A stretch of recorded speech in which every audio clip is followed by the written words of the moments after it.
Hello and welcome. We are hours away from an all-consequential US election.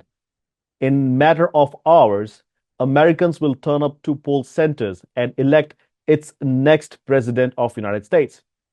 Will it be Vice President Kamala Harris or former President Donald Trump?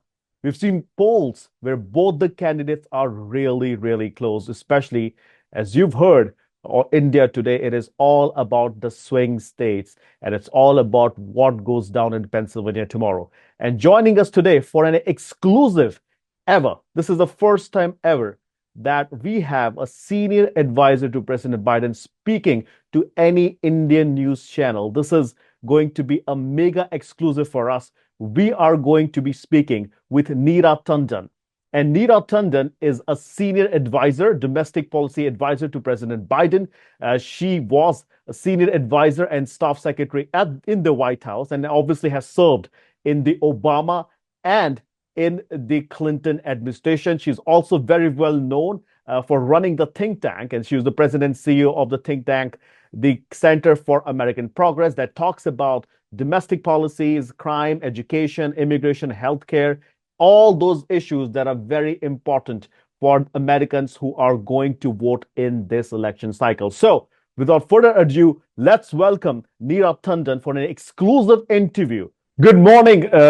It is very, very interesting, Neera. Hours away from a presidential election, an all consequential president election, as an advisor in the White House to President Biden, and as somebody who served in the Clinton administration, in the Obama administration, and running one of the most well-known think tanks here in Washington, D.C. What are your thoughts right now? Because everybody's saying this election is too close to call. How are you feeling? Honestly, I'm feeling very positive. I'm cautiously optimistic. Some people say nauseously optimistic, but I say cautiously optimistic. I was out in North Carolina yesterday, and I was there last week, and I was in Georgia a couple of weeks ago, and I've been really focused on bringing out the Indian American community. And the excitement is very real. I do think a lot of people in our community feel a sense of pride that Kamala Harris, the daughter of Shamala Gapalan, is actually on the cusp of being president. And I was able to answer a lot of questions. And I just see that there's a lot of, just energy out there. So our Indian Americans are a crucial voting bloc. They are one of the largest ethnic minorities in Pennsylvania, for example, a very important state. But they're a very large voting bloc in Georgia and North Carolina. And I really think this election could be kind of the culmination of efforts for a long time to ensure our voices are heard. You talked about Indian American voices. I've seen campaign buses go from DC to Pennsylvania, New York, New Jersey, from DC to North Carolina, with South Asians and Indian people volunteering and going and motivating voters to get out of their vote. Uh, President Trump, on the other hand, made a big deal not too long ago. He tweeted on Diwali and he talked about Indian Americans and Hindu Americans. And one of the things that we're trying to understand is how all of a sudden have Indian Americans become so central to both the campaigns? Can you shed some light on it? Is it because the election is too close and everybody wants to get Indian American voters to vote for them? Well, I think Indian Americans, as I said, are a crucial voting bloc in a number of the swing states. And I think it makes sense that they're doing that. I will say, though, that Vice President Harris is not a newcomer to these issues. She celebrated Diwali as she was growing up. She understands our community. As I said, her mother was Indian American. She's been to India. Her grandfather, as I'm sure everyone knows, her grandfather was a civil servant and active in the independence movement. So I really think that she understands, what it's like to have our experience. I was just talking about this the other day, which is, my parents came here when they were very young, seeking new life and new opportunity. My father came here for college. My mother came in her early 20s, just like Shamala Gaplin, and a lot of us have that experience of being, the immigrants ourselves or the children of immigrants whose parents sacrificed for them to have opportunities. And just think about that. Shamala Gupland came as a 19-year-old, and within a generation, her daughter could be president of the United States. That says so much about our community, but it also says so much about the country we are. And I think what's crucial in this election is whether we're going to be really a country for all of us, where Shamala Gupland's daughter can be president, or it's really a country for just some of us. Because I do think Donald Trump has a very restrictive view of who really is American. And that's why saw last week, at the Madison Square Garden, attacks on Puerto Ricans, on Black people, on Jewish people. I just think it's a very restrictive view. And I'm only where I am because lots of people believe this country is for all of us, not just some of us. Neera, very interesting points there. Now, you're somebody, and I say this with a lot of humility, will go probably as close to Vice President Harris as we can go. You've worked with her, you've known her all these years.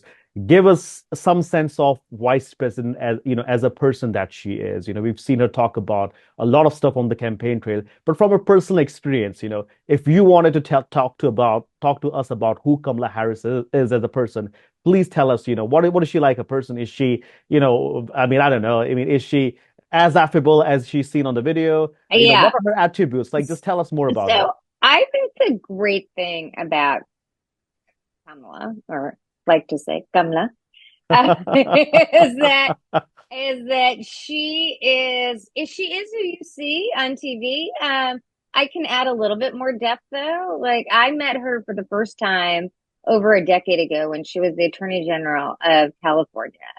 And and actually in our first conversation, we bonded over the fact that, her mom used to make chapatis, and, just remembering the smell of that in her house. But she is exactly who you see in this sense. She is fun. She is smart. She is a person who can prosecute a case. She's strategic, but she also understands that really politics is about people. I say one thing that is different from a lot of politicians. I've worked for some great political leaders. I feel very honored to have worked for the last 3 Democratic presidents, and they're all have incredible skills. But what's interesting about her as a leader is when you're talking about policy, she really wants to understand how it affects a person immediately. And I think that's because her experience as a prosecutor is very close to the ground.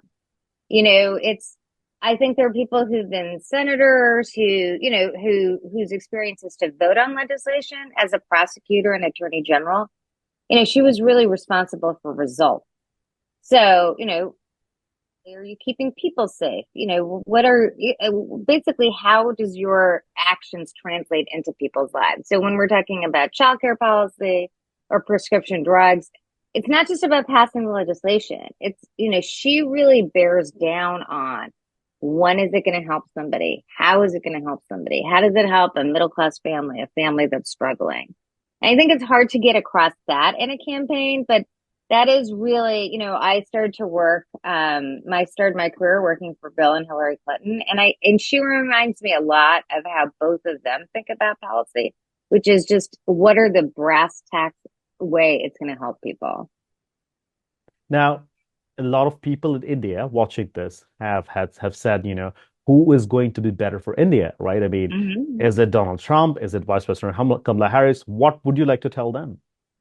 I'd say that if we elect Kamala Harris tomorrow, we will have the first president ever who visited India as a child, who has Indian relatives, who experience what it's like to really know India from that perspective, not just as a geopolitical ally, but really from the bottom up. I mean, I feel like I have a different kind of sense of India myself, from having gone there every few years, talking to my relatives, seeing my WhatsApp with all my Indian relatives on it. You just experience things in a very different way. And I think her added understanding of India from that perspective will be an unfathomable asset in the bilateral relationship between the United States and India. And I think India will be very proud to have a daughter of India as president of the United States. One last question. I know everybody is going to Pennsylvania. What are you doing between now and results come out? Where will you be? What are you doing to make sure you guys do everything you can to elect her? Well, I'm heading out to York, Pennsylvania this afternoon to get out the vote to canvass. I really think this election is crucial. It's every vote counts, and really it's up to all of us. So I've been out. As I said, I was in Georgia and I've been north to North Carolina a couple of times, and now I'm heading out to Pennsylvania, and I'll be in Pennsylvania tomorrow as well to get out the vote and to really, there are people who have some last minute questions, answering every question. We are earning every vote in this election. Kamala Harris is earning every vote, and so we're all out hitting the pavement for her to really grasp this moment. And I think, again, I would just say I think the election really does boil down to, for the Indian American community and for all communities, whether all of our voices will be part of this or whether just some of our voices will be heard. And, we've all lived through periods where there's more bias and anger, and then there's periods where we feel more welcome. And I just think, we stand at a moment where Indian American voices will not just be heard, but will roar in this election. I did say one last question. I do have one more now. Sure. How's President Biden looking at this, election cycle? I know, he made the move. He stepped out of the race. What are his thoughts? Because you are an advisor to the president. I Uh, am. so tell us, what is he thinking? What's going on in the White House? Give us some details. What are they Yeah, thinking? I'm happy to do that. The president is really proud of the vice president. As he said, he was a vice president. He knows every vice president, every vice president runs is their own person. She will have her own policies, but I think he's incredibly proud of her, and he wants nothing more than her to succeed. I think he thinks it was a great decision to select her as vice president. And I think he really does. He's first in line as her fan, but also recognizes she will have a different presidency. She has additional advisors. She's running her own race. And I think that's really the position of respect that he has for her. Okay, Neera, thank you so much. We'll let you go, and I'll leave the last, platform to you. Do you want to say anything in Punjabi to the Punjabi voters out there? I'd be so worried about getting it wrong. Oh my God. And then it'd be I'll, like a I'll give you a terrible word. disaster. It's called Chak De Fatte, which means, do what you can. Can you do that? I don't know if you wanted Hey, excellent. Excellent. Check the fuck day. to. Or All right, as I dear. like to say, go fight, win. All right, thank you so much, Neera. We hope to speak with you after the election. Good luck with your campaigning in Pennsylvania, and we'll be in touch. Thank you so much for doing this.